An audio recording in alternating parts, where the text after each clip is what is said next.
Welcome everybody to the Developing Poster presentation. My name is Dr. Allison Hadley. I am the anthropologist on campus, or the anthropologist.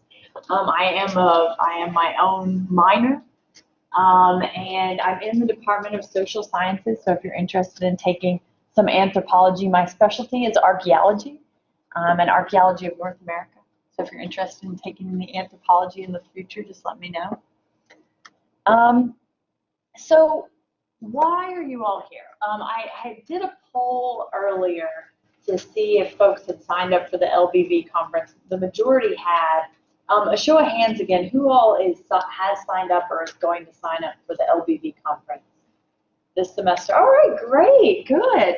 So, yes. Graduate students, are you all students? That's a good point.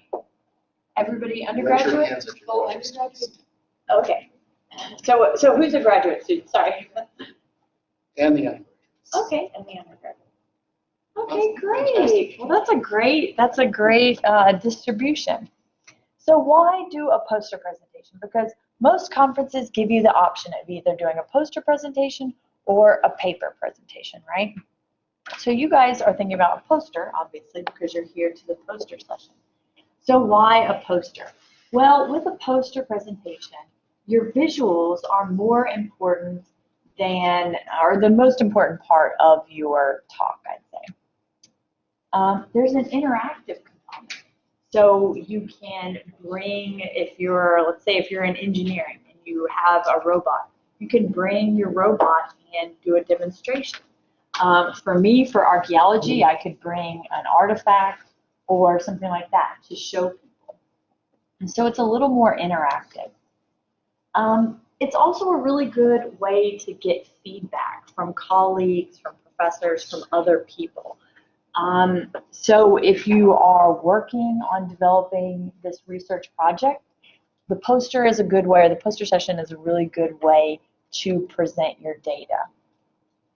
Papers are best when your visuals aren't as important, or when your data or your research does not rely heavily on a visual aspect like graphs, maps, and images, let's say. Also, a paper presentation is better if you have a lot of new terms or ideas that need a lot of explanation that maybe you can't pitch with just a very short poster interactive session, right? And it's also good if this is the final version of your research and you might want a few questions, but you don't want people bombarding you with, hey, why didn't you do this? Hey, why didn't you do this? So, how many of you have actually presented at another conference, a professional conference? Okay, so we do have some experience here. Well, that's great. Let me just give you an idea of what it's like to present a poster at a professional conference, and what it will be like here on campus as well. One member of your research team, so if you're by yourself, then you'll stand by your poster. Or if you're collaborating and you have a bunch of other authors on your poster, then one person will stand by the poster during the entire time that the session is going. So the entire time the poster is up, someone needs to be there talking to people, answering questions, describing your research. They say that you have about 30 seconds to capture the attention of the person that you're talking to. Okay, so you want to have a flashy title, something that'll drag the audience in, right? Drag kind of implies that maybe they don't want to be dragged in, but something to capture their attention, right? Ooh, why do I want to read this poster? You can do it with excellent visuals. You can also do it with a great title to your paper, right? Or your poster. And if they're interested, they might spend a little more time. So you've got 30 seconds to do a pitch and then bring them in, right? And then once they're standing there and they're interested, you can have a little bit of a more, you can have a longer conversation about your research, right? You can really engage in meaningful dialogue about your research, right? You can get some great feedback, you can tell them a little bit more, and you can have a back and forth one-way conversation. You can typically tell if someone's interested in your research because they'll spend a long time asking questions, going over ideas with you, giving you feedback.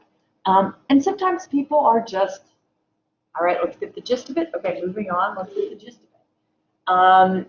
But the nice thing about a poster is you can have that back and forth with people. You can get a lot of feedback. So if this is something that you're thinking about doing for maybe your senior research thesis or for a graduate master's thesis, for example, it's nice to get that feedback, right? So, so this is a great way to get that kind of feedback from other people. It's also up for 3 or 4 hours while you're going to be standing there the whole time. So it's a good way to reach a wider audience. If you're doing a paper, you're just up there for 15 or 20 minutes presenting, and then you sit down. And somebody could find you later in the conference and talk to you about it. But the nice thing about a poster is you're standing there the whole time, so you can talk to a lot of different people about your research and get your ideas out there, and that's what you want, right? Okay, and here is a just an image of an archaeological conference that I went to in the fall and their poster session and what that kind of looks like. So, starting your poster, the first things that you need to think about: who are your audience? Okay, for the LBV conference, you will have faculty and staff that will be your judges. So you're typically going to get 3 or 4 judges, right, that come to your poster and talk to you. So you want to make your research accessible to professionals, to academics. So it doesn't need to be too terribly jargon heavy, okay? It needs to be something that other academics could understand, students and professors, but you don't want to make it too specific for your discipline, okay? Now, if you were going to a professional conference somewhere in the nation and you were going to present this poster, then you could make it specific to psychologists or sociologists or biologists, for example. But for LBV, you want to make it accessible to anybody in the TAMIU community, right? The other thing you need to know are your rules, your guidelines, your regulations. How big can the poster be? What kind of facilities will we have to put up the poster? Can we get a table? How much room will we have to present? Things, how long will it need to be up? And things like that. That information is usually up during your registration phase. So I know for the LBV conference, when you're registering for that, you do have access to those rules and regulations, and we will go over those today. Also for the poster, determine the materials that you need. The big thing for the poster is up front, you're going to have to do all the work, and then once you get to the conference, then it's just the presentation. Okay, but you have to keep in mind that you need to print this poster, so you need to keep in mind that that's going to take a day. Depends on if you do it on campus or if you go elsewhere. We will have information for you guys today on where you can get your posters printed, the sizes that they have, how much it costs, and everything. Okay? So we will have that information for you today. All right, let's go over some of those guidelines for the LBV conference. This is available on their website, but I do have it in this PowerPoint. And we do have handouts today. Yeah, perfect. So you guys have the handouts for this. The size of your poster is important to know because that determines where you're going to get it printed and how you're going to lay it out. So the size is very important. For trifolds, they want you to keep it between 4 feet, so 4 by 4. For the printed version, it needs to be 36 inches high. and 48 inches wide, or a 3x4, okay? So it can be no bigger than that. And honestly, you won't find a printer in Laredo that's bigger than that, so, or it'd be tough anyway. The supplies that LBV will provide will be easels to post your board or your poster, the foam boards, the push pins, binder clips if you don't want to poke holes in your poster. You can get your poster laminated, so you might not want to poke holes in that. Sorry? No, I think you can. That's okay. Yeah, right? It's not on the, yeah, you can have it laminated. Yeah, that makes it heavier though, and it might not necessarily be able to get it up on the board. It's heavier. So they suggest not Generally, laminating. you know, for the conferences, you want to keep it not laminated. That way you can carry it pretty easily. Now, if you want to like post it like up on the wall permanently, yeah, that's what you want to get. Oh, okay. All right. Yeah. I've also seen different presentations printed on different materials. There is a textiles website where you can get it printed out on cloth. And I found that really interesting because it's a lot easier to carry if you're flying to a conference with it. So if you're interested in that, let me know and I can find that website for you. You can also request a table at your poster board. If you have handouts that you want to set up, or if you have something that's interactive that's related to your presentation, you can request that, but you have to ask that for that. Okay, so more of the LBV guidelines for your poster. They suggest that the title is no smaller than 48 for the font size.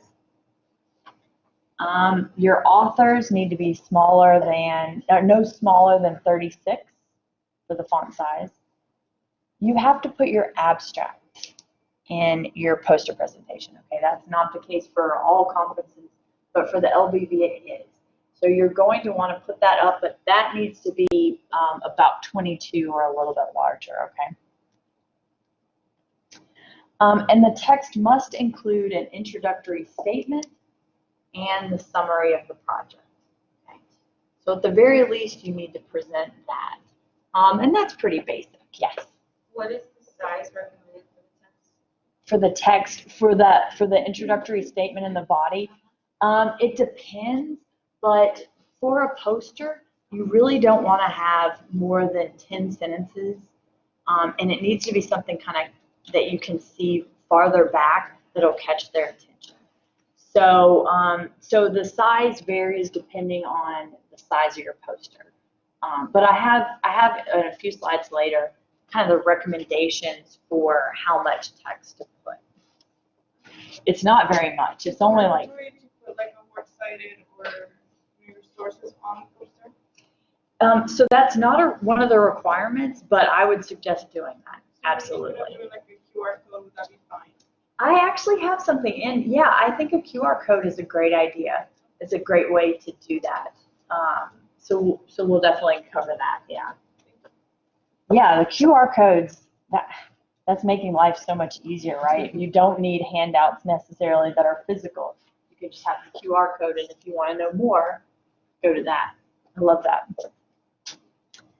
You're also going to want to be careful about enlarging your photos or any of your images and graphics so that they're not really pixelated when they're blown up onto the poster size. Okay? So I have some recommendations for that here in a second.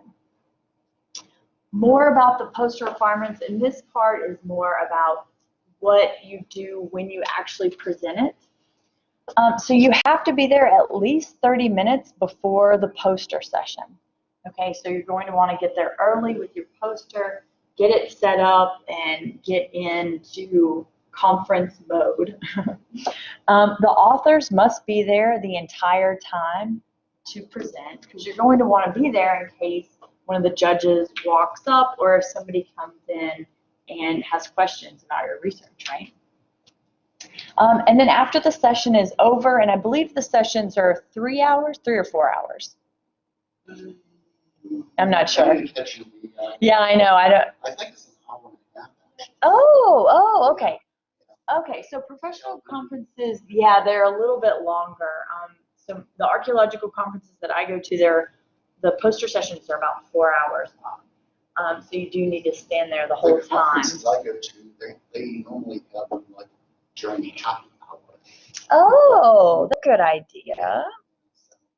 There's adult beverages. I need to go to your conferences. That's a lot better. We don't do that. Yeah, that'd be better. So they also suggest that you wear business casual. Now, I do have one of the handouts for the attire guidelines. You guys have probably seen these before for the conference. Business casual is really what I'm wearing today, a blouse and either skirt and pants, women. For men, it's, I guess, a tie with also button-down shirt. I've never had to worry about that part before. But a suit is a little dressier, so if you want to go that way, you're welcome to. But for the most part, you want to look nice, you want to look professional, so that's why they suggest the business casual. All right. So those extras that you might want to include on a table, they might include your business card, if you have a business card, or your contact information. Some people I know print out copies of their poster, just so that when people come by, if they don't really have time to stand there, they can take a little bit of your research with them so that they'll know what you're doing. They could include data sheets, so if you have a big binder of data that you want to show people, you could bring that. A bibliography, or any objects related to your research project. So if you have some sort of interactive component, a robot, an artifact of any type, you could bring that and people could get a hands-on part of your paper, so that's really nice. Of course, this is really old-fashioned thinking because you could do that QR code and just have that on your poster, and I see that a lot.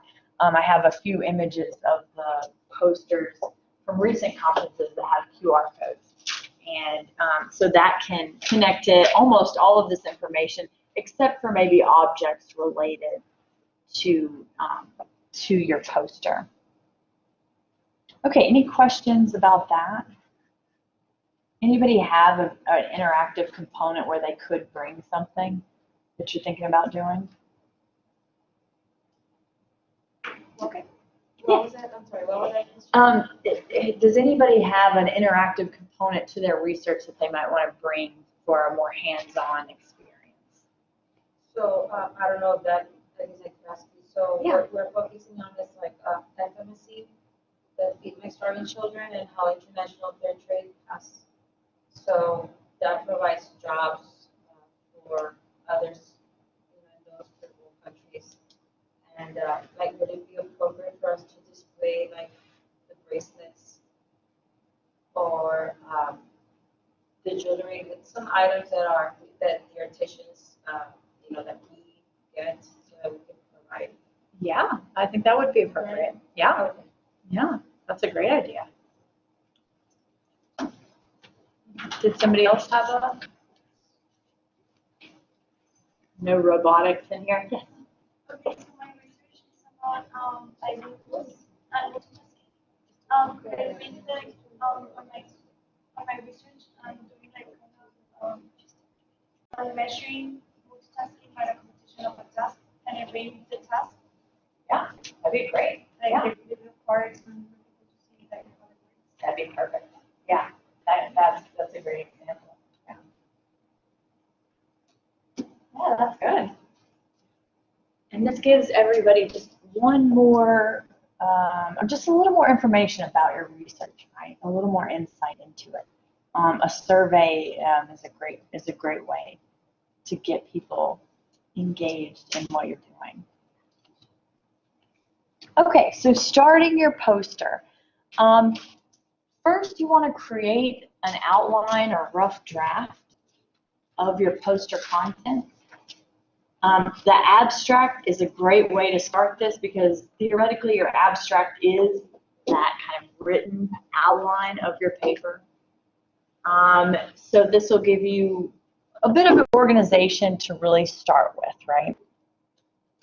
Then you want to start thinking about what visual elements are really important to your research that will express what you're doing, your methods, your data collection, and your conclusions, right?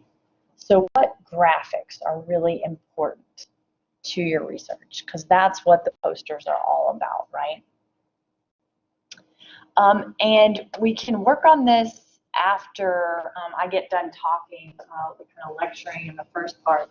But there are some great free poster templates that you can get on www.posterpresentations.com, the free poster template. And I started making one because I like that. And we'll talk about how you get the brand later.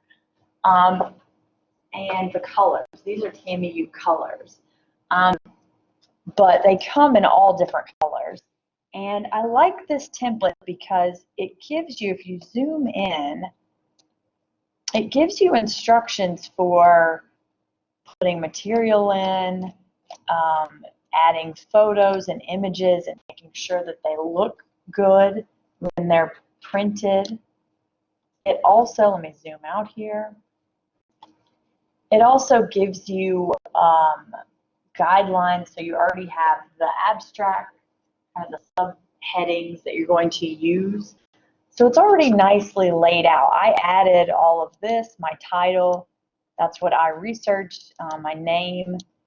You will definitely want to add information about yourself in the title, but we'll cover that here in a second. And then here on the other side, more instructions on how to add things, how to change the colors if you want. You can pretty much have any color you want. We'll talk about that here in a second. If you are computer savvy, you can use Publisher, Adobe Illustrator. My husband is the geographer on campus, and he uses Illustrator to lay out his posters. And you can also use Photoshop. I really like PowerPoint because you can control the size. You can go in there and say exactly 36 by 48, and boom, bada bing, it's all nice and in there. Yes. Is that what you're gonna say? Yeah, yeah, yeah. And that's what that free PowerPoint presentations.com. That's what it gives you. It gives you a PowerPoint presentation. And so because I work in PowerPoint for all my lectures, that's what I'm most familiar with, so that's what I really like. But hopefully at the end of this, we can have some time where you guys can start laying out your poster in whatever platform you're comfortable with. Okay, so let's talk about your design of your poster while we're getting started, okay? Color. You do want to use color sparingly, okay? You don't want to visually assault your audience with a lot of bright colors, okay? You want your data to be really what your research, right? Your data, your research, whatever it is that you're presenting, you want that to be the star of the show. So don't get distracted with too much color and a lot of images that maybe aren't necessary. You want to stick with a few colors that complement each other and go with that, okay? So you've got a theme going. Font, we suggest sans serif, just because that's nice and clean and easy to read. And this is where I have my suggestion about your text size. I don't actually have a number here, but the bigger, the better, okay? You want it to be where you can read it 6 to 10 feet away. If you have really tiny text, first of all, it's going to take a lot longer to read it, a lot longer to explain it, and you're going to have people kind of getting close up reading it. And you don't want that. You want to have a nice spread of people around kind of looking and reading your poster from farther away, okay? You want to keep the word count low. I have a suggestion here later, but a lot of the sections, only 200 words or less is kind of best. And you want your font to be consistent. You don't want to change, right? So we've got Times New Roman here, Arial here, some of the weird ones, wingdings, no, don't use that one. All right, more on the design. This is an option to everyone here on campus. I don't know if you knew, but we have an identity toolkit for the PR department. So you can make it TAMIU specific with the colors and the brand. I put the brand here, the TAMIU International brand. That is the official brand that you can use.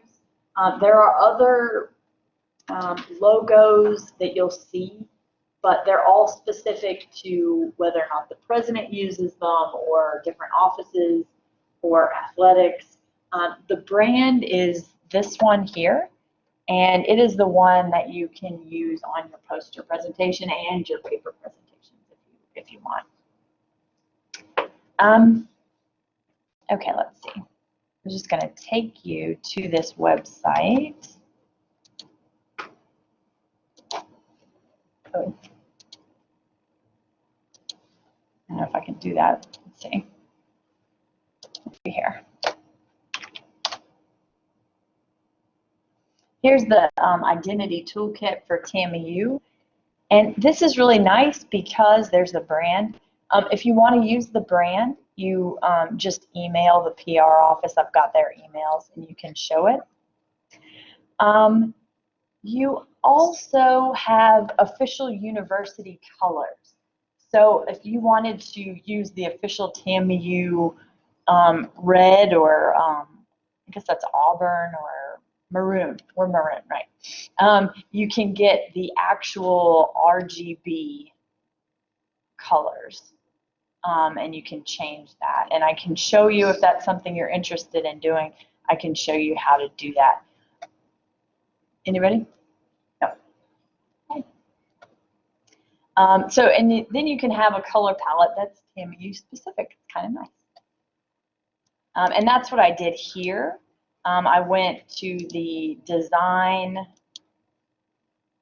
You go to variant. Here you go. Variant. So you can change the color variant. Go to colors, and then customize colors.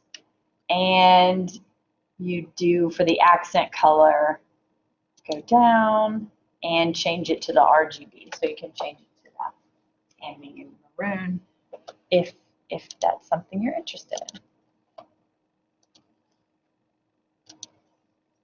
All right.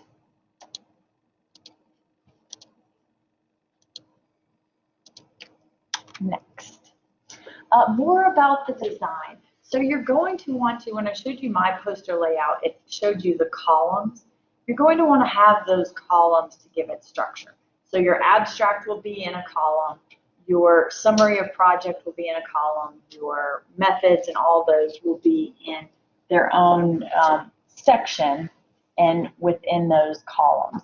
But we do suggest that you do not have text that's longer than 10 sentences, okay? So it's going to be really short. You don't want your whole thesis up there, right? You want to attract attention. You want to get your point across. You want to make it interesting to them, but they don't have a lot of time, right? So you need to think about that. one mistake that archaeologists do a lot, but you guys probably shouldn't, is keep your background light colored, okay? Mainly because when you're printing it, if it's a dark background, it's a lot of ink, okay? And especially if you're getting it printed on campus, we don't want you to use too much ink. So it just makes it a little bit easier to print, a little bit cheaper, just easier all around if you use a light colored background, preferably white. And you absolutely need to think about contrast between the background and text. I have seen presentations or poster presentations before where they put an image in the background and then you couldn't read text that was overlaying on top of the image. And that makes it really difficult to get what your research is across, right? You definitely don't want to do that. So, so keep that in mind when you are making your poster. You always ask, I know you always ask your professors, for this essay question, can I do bullet points? For here, bullet points really does work. It is nice because we want somebody to walk up to your poster and be able to boom, boom, boom, get the point across. So numbering, bullet points, headings, headlines, and subheadings, all of that helps to organize your information and give it a boom, here it is, and make it easy to read, right? With posters, you do not want any dead space.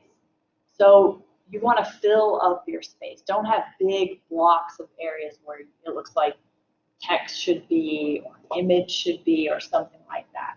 If you have that dead space, make your text bigger, make your images bigger, right? Or reduce the size of your poster.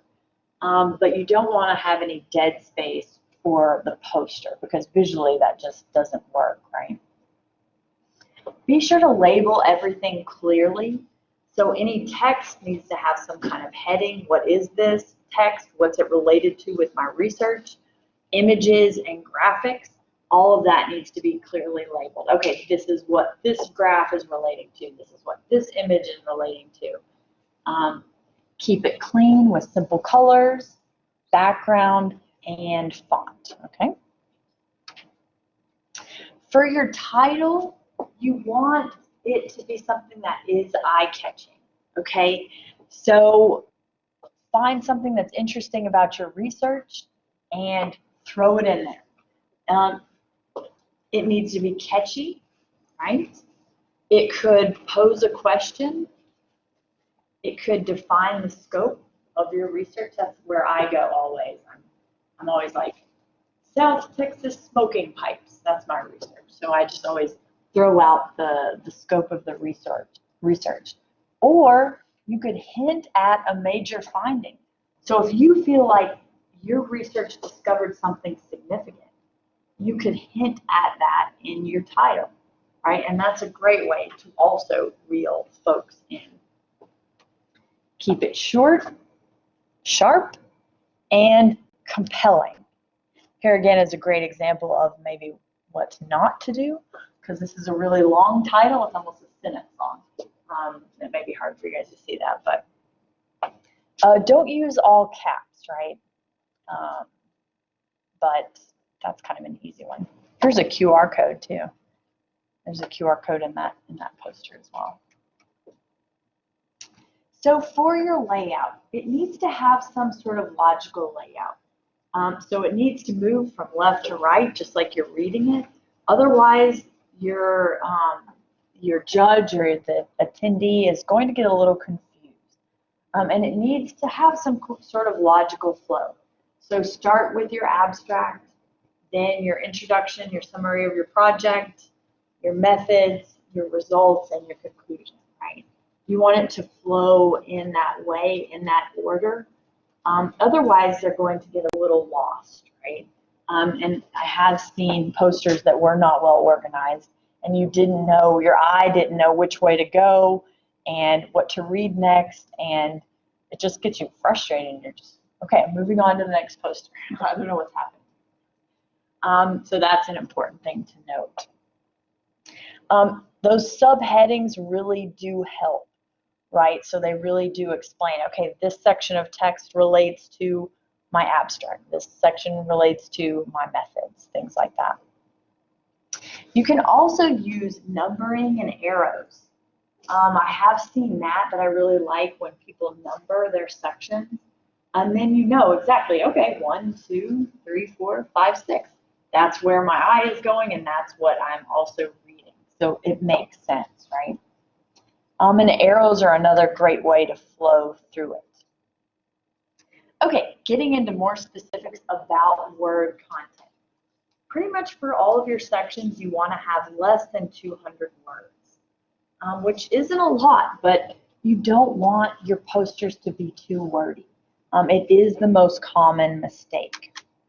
Your subheadings will include your abstract, your objective. Your objectives should be maybe even less than 100 words. Your methods and materials, your results, and your conclusions. Now for the LBV conference, they wanted you to have a summary of project. So you also have a summary of project in there, which may also double as your objective section.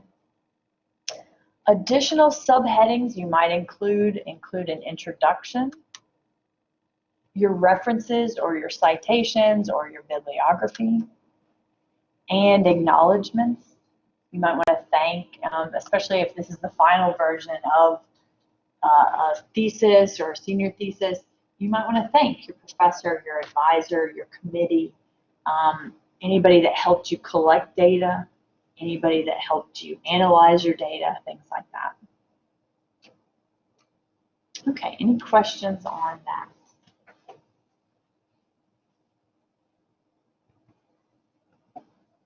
All right. So visuals, this is the important component to your research, right?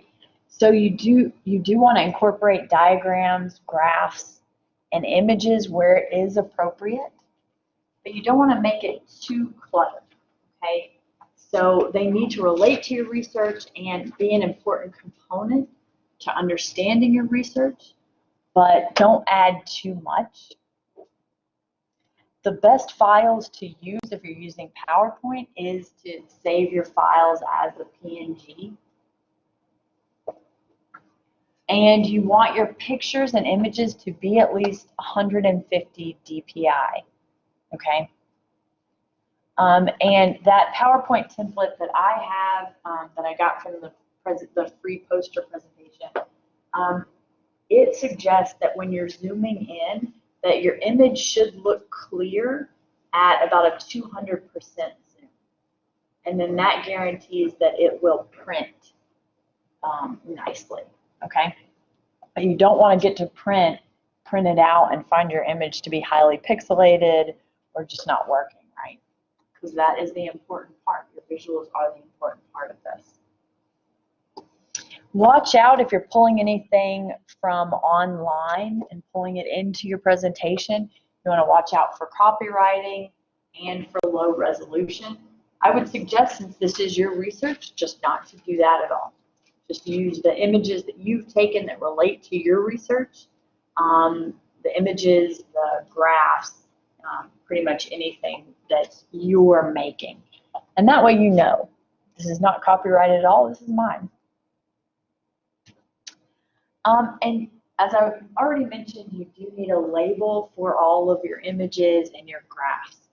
Something that they can briefly look at it, the image, but also the label, and know how it relates to your research, okay? Okay, any questions on that?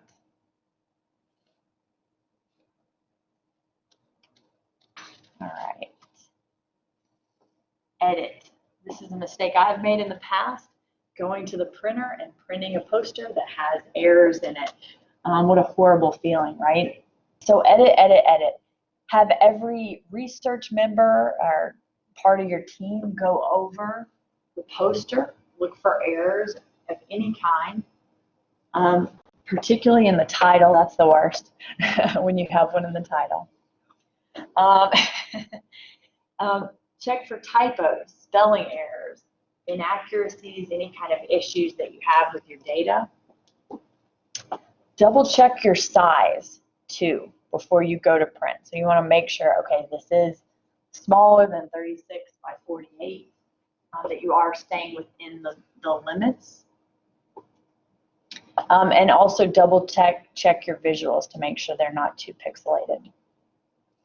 Have an outsider, so somebody outside your team, maybe your advisor, go over your poster template before you go to print so that they can tell you, oh, you've got too many visuals, or you don't have enough text, or you have too much text, or you've got dead space. Your advisor should be able to help you with that. And I'm available if you wanna contact me and email me your poster presentation. I'll make my contact information available, and you guys can check with me if your advisor maybe doesn't have time. And the most common mistake, the one that we've all seen at research conferences, and we see it every year, is too much text, too long. They just cannot get their point across. They're trying to write a whole paper with a poster. It needs to be visual, it needs to be short, it needs to pop, it needs to come to the table immediately, right? So, it happens every time. Okay, printing. We have a lot of information on printing. You need to export your or your poster presentation to PDF before getting it printed. Okay, confirm the size there again before you do that. You do have an option for printing if you want matte or gloss. And plan ahead. Don't do this the day before, because I guarantee if you wait the day before, the place will be closed, the printer will be out of ink, something will happen. It happens, right? So the nice thing about a poster is that you get it done and printed before the conference, and you feel like that part of it, that work is out of the way. Okay, and we have some information here on printing for you all.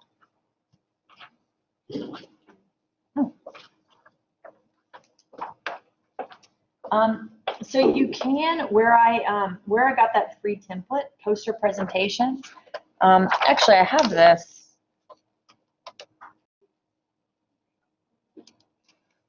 Let me see, I might have this. Oh, good, I have this up. So that posterpresentations.com, you can get a 24 by 36 printed for $23. That's pretty good. It's a little bit smaller, but that is good. The problem is that you upload it online and then they're going to ship it to you. Okay, so that does take advanced planning. You're going to need 2 to 6 days to get that done. Quick copy is also another option for a 24 by 36. And that's $27. Walmart will do it, but it's only a 20 by 30. And you need a JPEG for that, so that's interesting. And that's $17. And then Office Depot as well will do it for $30, a 24 by 36. Okay, can I jump in Yes, now? absolutely. Perfect time. So, also, you can get your poster printed for free. And nothing's better than free, right? Yeah, that's excellent. So, let's see, where's a browser?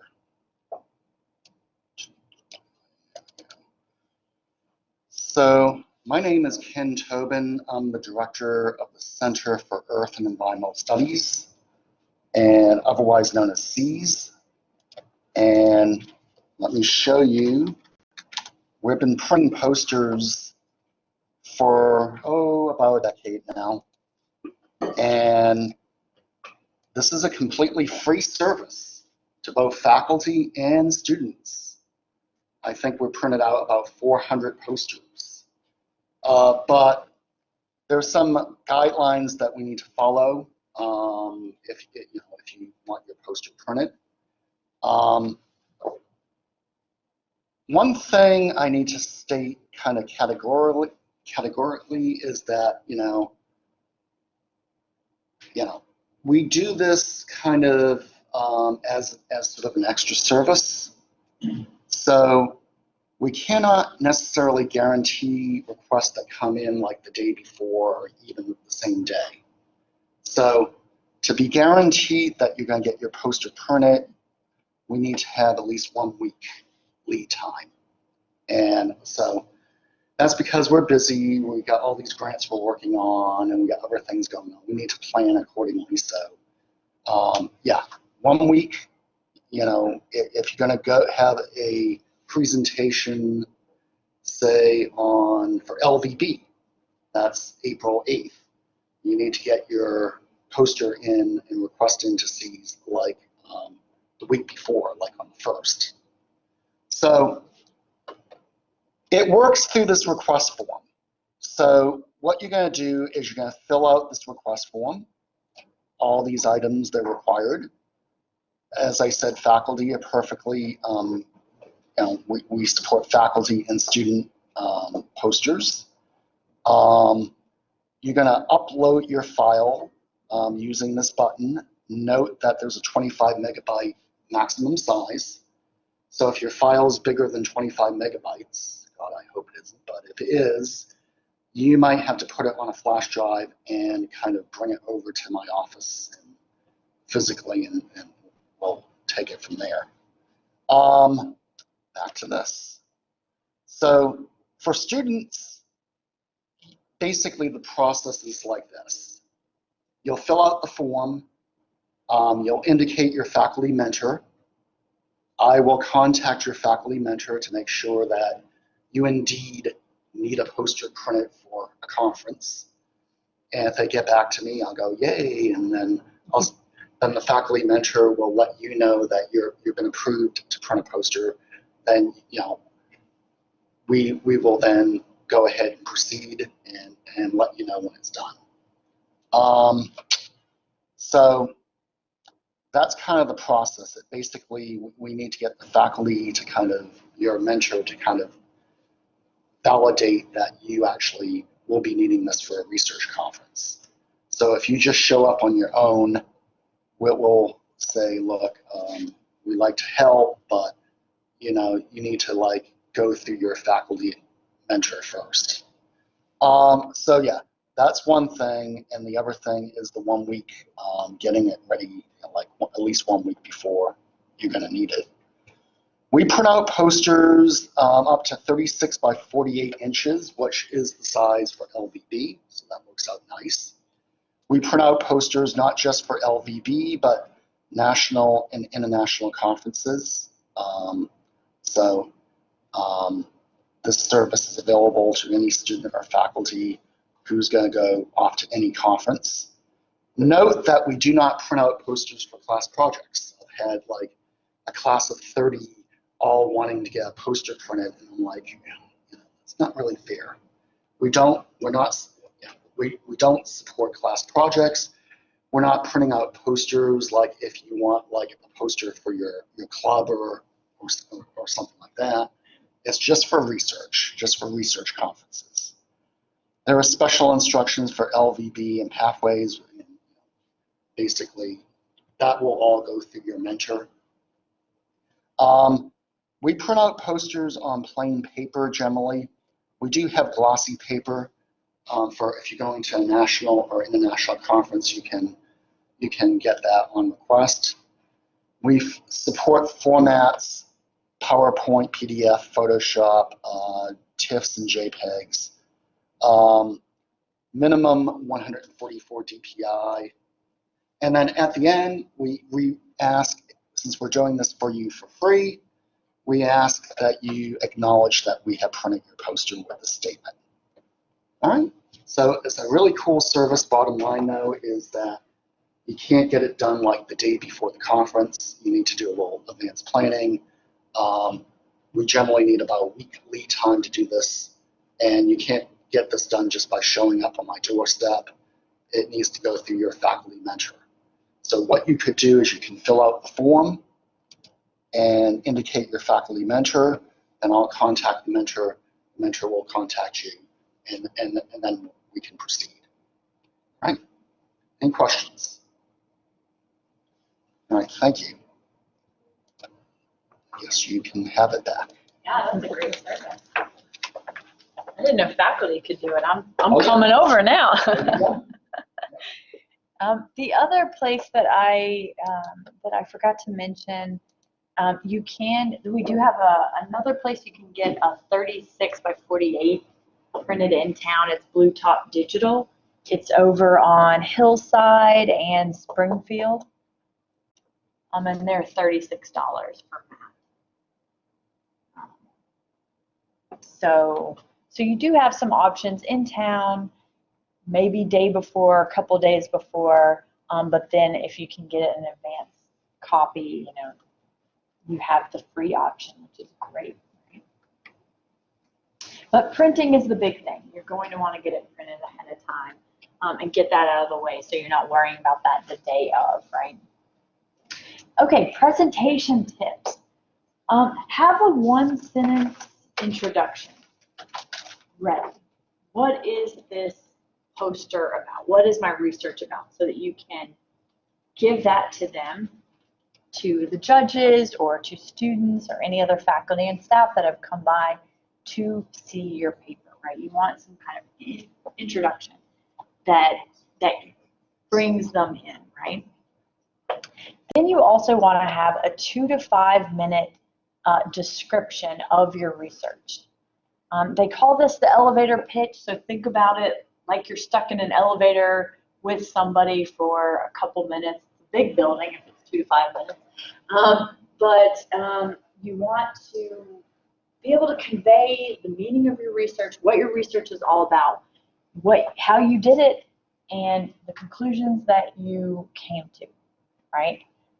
So that's what you're going to want to come in with for the extras that you get to the audience, right? Expect and prepare for questions. You're the expert on this particular research. You're the one that did the work. You know it inside and outside, right? So be prepared. Be prepared for those questions, okay?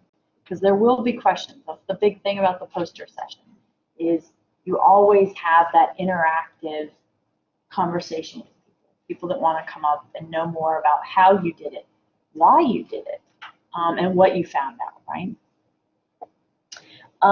Like I was talking about earlier, be prepared with any kind of interactives if you have that, and your contact info.